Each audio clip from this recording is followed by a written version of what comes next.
All right. Welcome to Your Psychic Girlfriend, another exciting episode. And this time it's with my really, really good friend, Anu Dayal Gulati. She's a certified energy practitioner specializing in family energy dynamics and emotional healing. We all need that. For nearly a decade, she has been helping clients create the life and relationships they want by releasing the past. Anu uses wildflower infusions called flower essences to help her clients reclaim their personal power and to heal the impact of their family background. So she's born and raised in India, and Anu came to the US to do her PhD in economics from Brown University. And after a career in international finance and teaching, Anu found her passion for teaching people to thrive, not just survive. Her first non-business book, Heal Your Roots, Uncover the Family Patterns That Hold You Back, will be released later this year. At the end of our talk, I'll give you a link where she can be reached through her website, which is www.floweressencehealing.com. And you can find all that in the body of this episode. Welcome, Anu. It's so good to have you. Oh my God, Robin, thank you for having me. I am so excited to be with you. Oh my gosh. I want to tell our listeners that I took a workshop with you yesterday. And one of the things that you brought up was the 1 degree shift. And I made that 1 degree shift yesterday. And I can't even tell you, and I will tell you, how the floodgates have opened to alignment with the person I declare myself to want to be. So I want to thank you, and I want you to share a little bit about what we worked on yesterday, because I think everybody needs to do your workshop. Oh, thank you. So, one of the things I find is that we are carrying so many messages that disconnect us from ourselves, from our true essence, from our individuality, from really celebrating who we are and who we came here to be. And once we can let go of those messages that we've received over the years, that we've internalized so deeply, we can actually really start to live. We can create relationships that we love, and we can actually start to really manifest our dreams. We can set healthy boundaries, and we can have the life we want. And I feel like that's a journey. Once we start it, things start to fall into place, things start to synchronize, and we're shown like how we can get there. And then we start making those shifts, and we start making like even a 1 degree shift, and by we've set a whole new course for our lives. We do. And you said you used an analogy yesterday that I think people need to hear about the boat settings or the ship settings. Could you share that? Because I think that made such a difference in understanding that little shifts make huge impacts in outcomes. Yeah, so it's if you think of a battleship or a big cruise ship, if they make a minor adjustment, a 1 degree adjustment, they could end up on a whole new continent. And ships have these little trim tabs with which you make really small adjustments, and the ship changes course. So what I've seen is that sometimes when we start to be aware of the powerful questions that are asking us to examine things in our life, and we choose that response, even if it's a 1 degree shift, we can really make changes that start to be in alignment with who we are. I agree. And we can chart the path of our lives forward. Do you think people, like, how do you advise people to start that conscious shift in the trim tabs? So, Einstein he said once that if I had 1 hour, I would spend 59 minutes seeing if I could find the right question. Because once I have the right question, the answer will come. So, what I've seen in my own life is, what are the questions that we ask ourselves in a situation? Um, and those are the questions that really, when we start to examine them, we can start to make the changes. So, one of the questions I ask myself all the time is, what is asking to be seen? The Mm. question that I ask myself, like in every situation, in anything that's coming up, it's what is asking to be seen.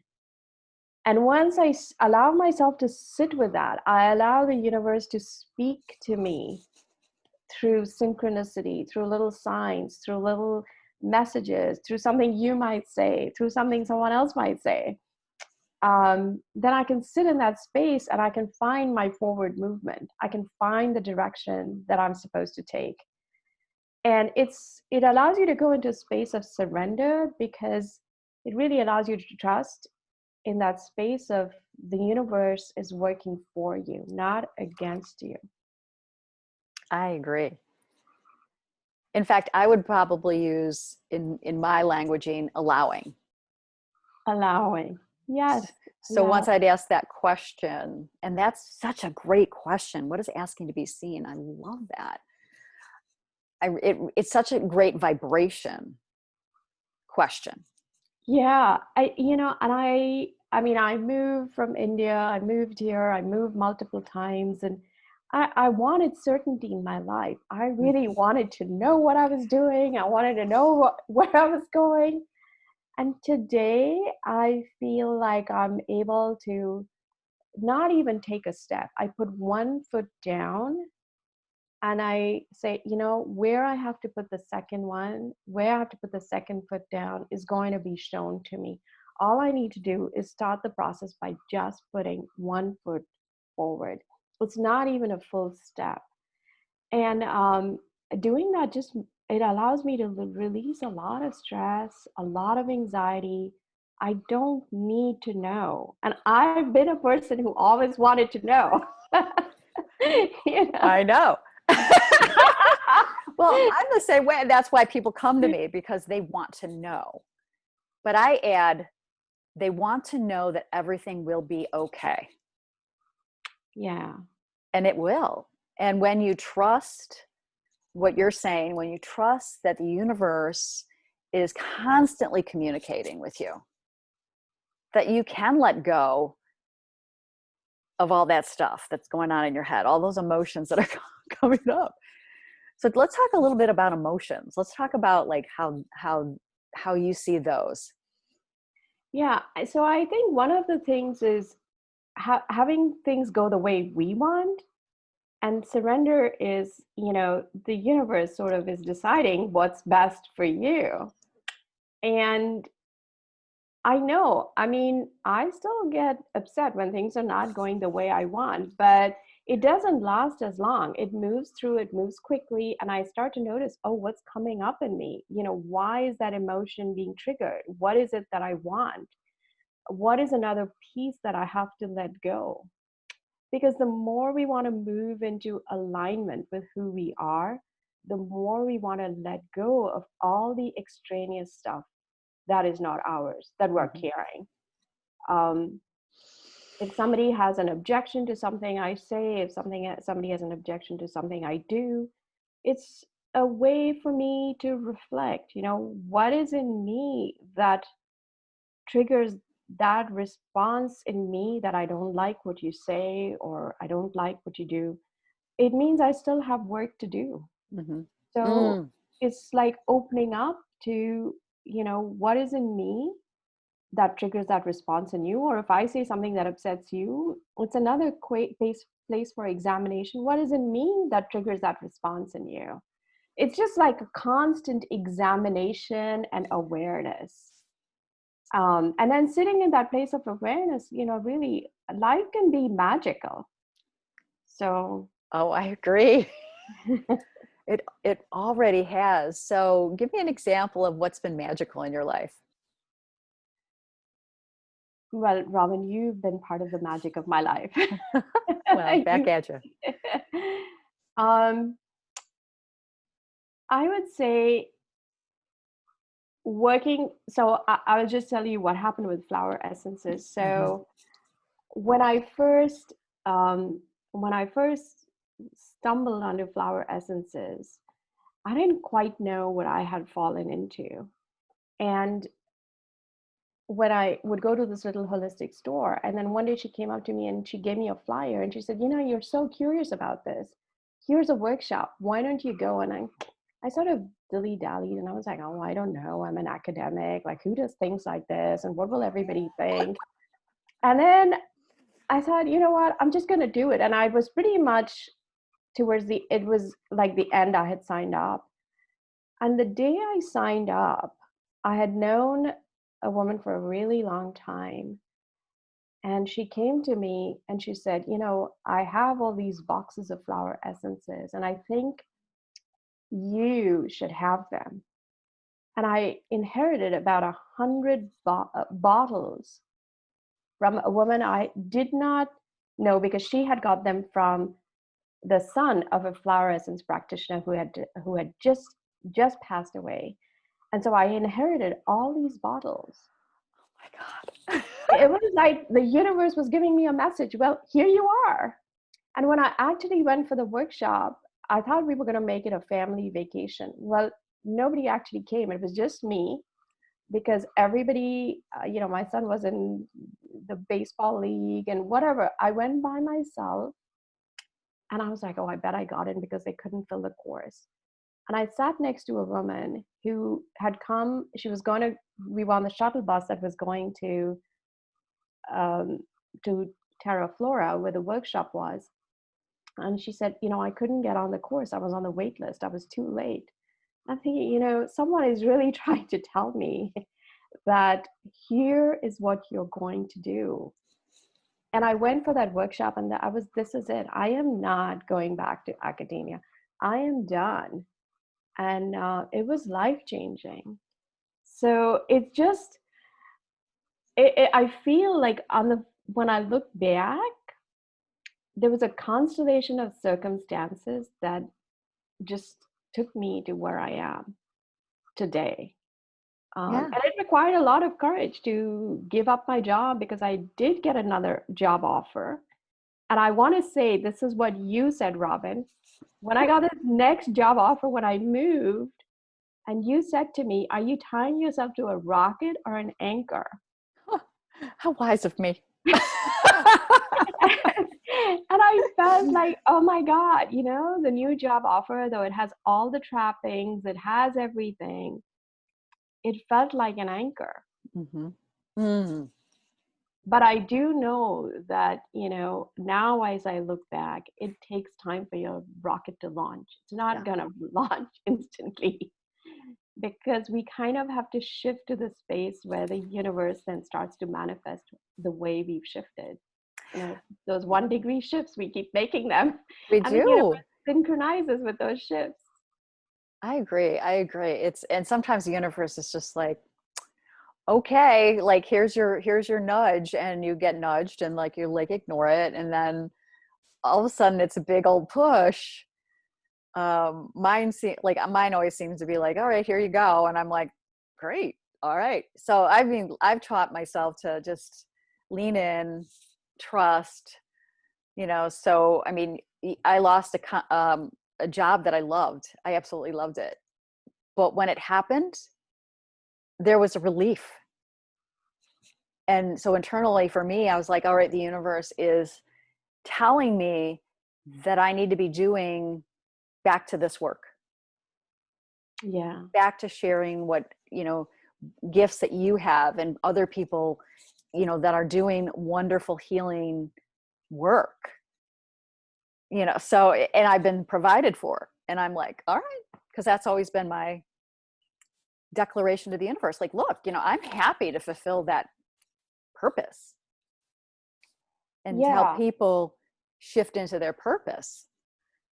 but I need to be provided for in a way that makes me like love doing this because I love it, not because I have to do it.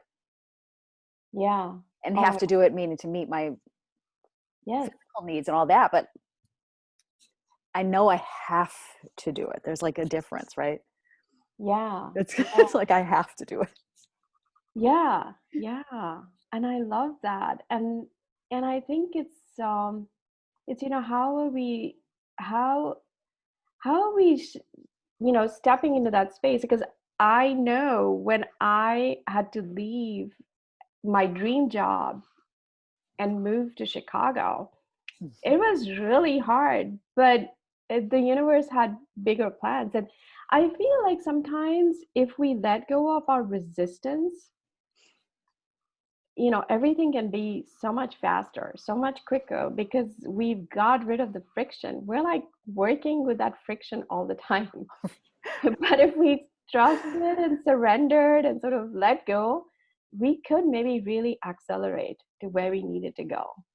Do you have any advice on how to release the resistance? Because that's always like big, ways of doing that, consciously doing that. So the resistance is really the judgment. So, if you look at a a thought is kind of neutral. Um, so maybe I don't get like the job I want. Let's say I just get denied for a job. Mm-hmm. Um, the event might be neutral, but then I'm like, oh my God, I'm such a failure. I didn't get this job. How am I going to pay the bills? And they're losers, or I'm a loser. It's all our judgments. And then the judgments cause the emotions. And we start, if we're going to be hard on ourselves, then we're spiraling into that space of negative emotion. And we're getting locked. It's like if you think of a goat tethered to a pole, it's like our judgments and then the emotions they give rise to, we're like tethered to that pole. But with flower essences or with any other kind of energy healing that shifts that judgment, we can release ourselves from being tethered to that pole. Either we snap the rope, or like suddenly the rope is now a whole lot bigger and we have a new way of seeing. So it's just that the moment we shift the judgment, we can shift out of the resistance. I love it. I love it. I mean, that's such a great way of looking at things. And some of us have a harder time with that tether. We all do. I know. We all do. But then, the what's asking to be seen is really a question of what's the resistance? What am I tethered to? And that's like moving it. Yeah. And going back to the 1 degree shift, just little shifts in judgment or perceptions make such a difference in outcomes. Yeah, yeah, totally. Yeah. Oh my gosh. So you did a really interesting exercise yesterday that I'd love for you to go over if you'd like to share it. And it was about intention and where you are from your intention. Do you want to explain that? Yeah. So, you know, um, when we think of ourselves, like just simply like the goat tethered to the pole. I mean, if we think of ourselves like as a dot in a circle, um, the circle is set by our judgments, our perceptions, our beliefs about ourselves. And if we really want something badly, it pretty much lies outside of that circle. But so, and the bigger our dreams are, the more they're going to lie outside of that circle. And the edge of that circle is really our resistance, our judgments, our boundaries, our whatever we've drawn to keep ourselves safe and protected. But the things we really, really want, if we've dreamt big enough, they're outside of that circle. And sometimes we want to be in our comfort zone, so we limit our dreams so that they can lie inside the circle, and they become the achievable goals, the not so hard goals. But to really step into that bold vision that we want for ourselves, those relationships that we want, the calling that we want to pursue, we have to be able to really expand that circle to encompass our dream. And one of the ways to see what's blocking us, because our bodies have so much wisdom in them, it's so much embodied wisdom, is and this is the exercise we did, where if you can find an object to represent your intention. So this is a citrine. So if this is the object to represent, to any object, in the past I've used anything. Interesting, if you're trusting the universe, the object that you're choosing is also fine. And I've chosen a hair clip and recognize how I'm clamping my voice. So any object is fine. And if you hold the object and you think of your intention and hold it close to you, close to your heart or close to your belly, and breathe into it and think of your intention, it's sort of infusing the energy of your intention into the object. And then just place the object anywhere in the room. And then you can stand as yourself, breathe and ground yourself, feet on the ground, really connecting with the earth, and see where you are in relation to your intention. How far are you from your intention? How close are you to your intention? If you choose to walk mindfully, are you able to walk to your intention? Are you able to stand with your intention? Or is there something that's keeping you away? Does the distance seem too far, too distant, or is it within reach?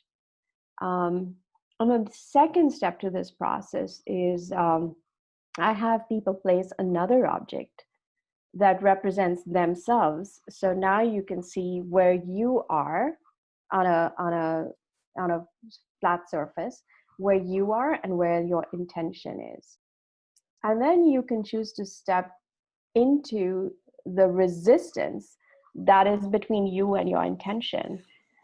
So decide, when you choose to be the resistance to your intention or the block to your intention, you can see where you are spatially.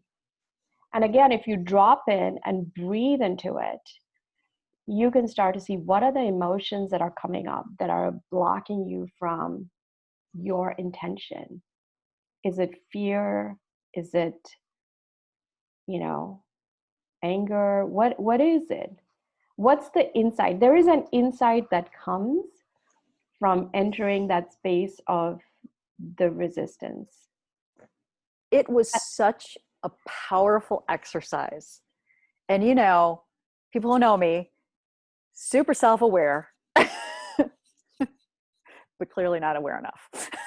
So I didn't even trust the object I picked the first time. And Wow. so it was really interesting after we did this workshop, and I learned that a belief I held was that I always choose badly in this intention, which is revolving around romantic relationships. Mm-hmm. That was clearly hold me back. So after our workshop, I have to share with you, and everybody was listening, I made a declaration that I was going to have what I want. you know? So now my two things, the symbol that represented my intention and the symbol that represented me, are right together. Wow.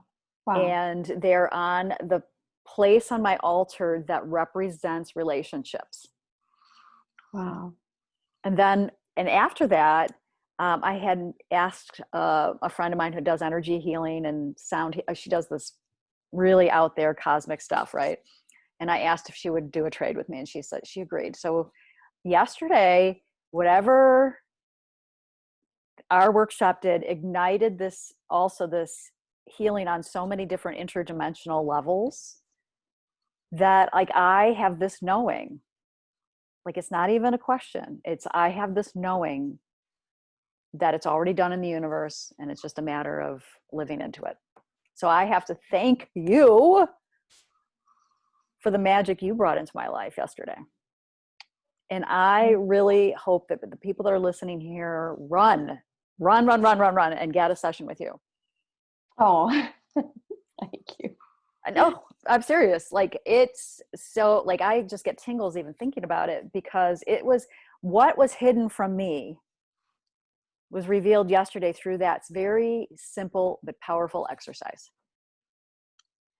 Yeah. So I want to just share one thing, Robin, and thank you so much for that. Thank you so much. So one of the things, because I've been working with the family energy field, like you are self-aware and we carry these sort of beliefs. They're a little bit like blind spots. Mm. And as we are working with ourselves, each of these starts to get released. So they come up for when they're ready to be released, they come to our attention and then we can release them. Um, so that was so you were at that point where that was ready to be released.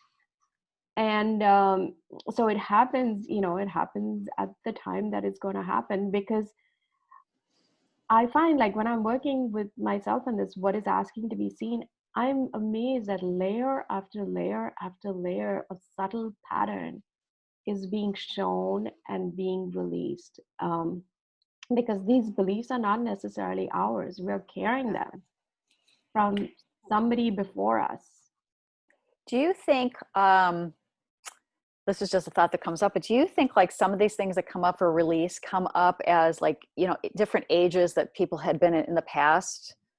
So like for me, it's coming up now at this age because it either was a wounding of somebody else at that age of the past, or, because I kind of get this like idea that, everything's correct, in timing, as much as I, kick and scream about divine timing. Yeah. But it almost feels like energy patterns of the family somewhere in the history of who I am must have gotten triggered at this particular age. Yeah. So, and we don't always know our family history, but patterns repeat at similar ages. So the way in which we see patterns is they repeat at similar ages. Somebody might lose their father at a certain age, and then the same thing happens again. So patterns repeat at similar ages. We see patterns in relationships. Relationship patterns are a way of seeing patterns at work. The other way is when we overreact to certain things, like if something can trigger a very strong reaction in us, then we know that's like a family pattern at play or something that has happened that's at play. And then the other very strange thing in which I've seen, in which things come to our attention to be released and healed, is through polarities. Something will be like really opposite. One thing is going to be very different from another. And that polarity also shows like, oh, here's actually something that is calling for healing. So you need to like heal that. Definitely. Oh my gosh, this has been so good. So yeah, if you felt that there was this similarity of age, it was probably true. I mean, I've seen people get divorced at the same ages as their parents. I've seen people get divorced at the same number of years. I've seen somebody jilt someone at a certain age, and then the child suffers the same heartbreak. It's unbelievable how patterns repeat. And so each of those patterns are calling for us to see something and like release it and heal it. Basically, open our heart. Yeah, definitely. I think it's really, I've noticed in my my practice is that people, when they break up or have a divorce, Uh-huh. that when they go back into dating, this is, I'll have you on my other podcast, that they go back to that time that were dating. So let's say they met their spouse or long-term partner at 17, and then they break up at 50. They return to dating at 17.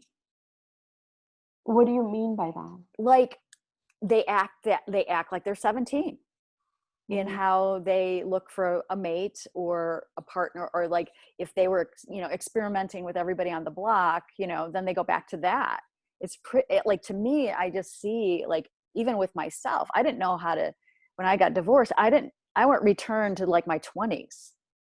Mm-hmm. I was a wild child then, but I even gave myself even more permission to be wilder. So after my divorce, so it was interesting to me. Like, I got to heal a piece of me back then. Yeah. Yeah. Yeah, because we're really carrying those wounds in some sense. And so it's part of the healing process. It's part of, and so you heal that space. And you know what they say, I'm sure you've heard it, where when you break up in a relationship, um, you basically bring the same baggage into the next relationship unless you've healed it. Yeah. And in family energy dynamics, what we're saying is actually you are choosing the relationship to resolve what was unhealed in your parental relationship. Yep. Oh my God. I mean, think about going there. No thanks. But yeah. Well, I am repeating some patterns, but they're not so bad. No, but if we were looking to keep our parents happy or make we sort of start to repeat those patterns, like, searching for appreciation, searching for valid, whatever it was that we felt like we didn't sort of get or wanted, we are drawn to somebody to give that to us. But actually our job is to really find that within ourselves and reclaim our personal power. Yeah. We have to claim our personal power. I'm definitely going to have you on my dating after 50. Oh, Because I think it's really good for people to hear, what they're doing in relationships and how they can break that pattern. But they're going to hear it here too. So. But anyway, it has been so delightful to have you. So do you want to tell people how to find you again? And then I will make sure it's always in the body of this episode, and people obviously can find you on my page, because I'm going to put you on my resource page and a button that'll click you right there. Okay. Thank you so much, Robin. No, it's been really nice to see you. And people can find me through floweressencehealing.com. It's a long name, but floweressencehealing.com. I will send you a link that you can attach, where the exercise that we did with regard to your intention and block, it's a little bit of a variation, but for the listeners of this podcast, where how they can see how the mother's views or the father's views, or what they think about their intention, can be at play also. So they can do the exercise, stepping into the energy of the mother, into the energy of the father, even grandparents if they want to go even further, and see how that's affecting their intention and manifesting it. Oh, So that's going I'll to be send that wonderful. link so that you can have it. All right. So if you're listening, it will be in the body of this podcast. If you're listening on YouTube, it'll be in the body of this YouTube video. So I totally appreciate you being on the show. Anu, it's so good to have you back in my life as well. And we're going to do some magical things together, because I already know that's happening. So Yes. Thank you, Robin. I'm just so happy to see you. I'm so honored to be on your podcast. Thank you so much. All right. And for those of you listening, you can always find me at yourpsychicgirlfriend.com, Instagram, Facebook, and now TikTok. Have a great day.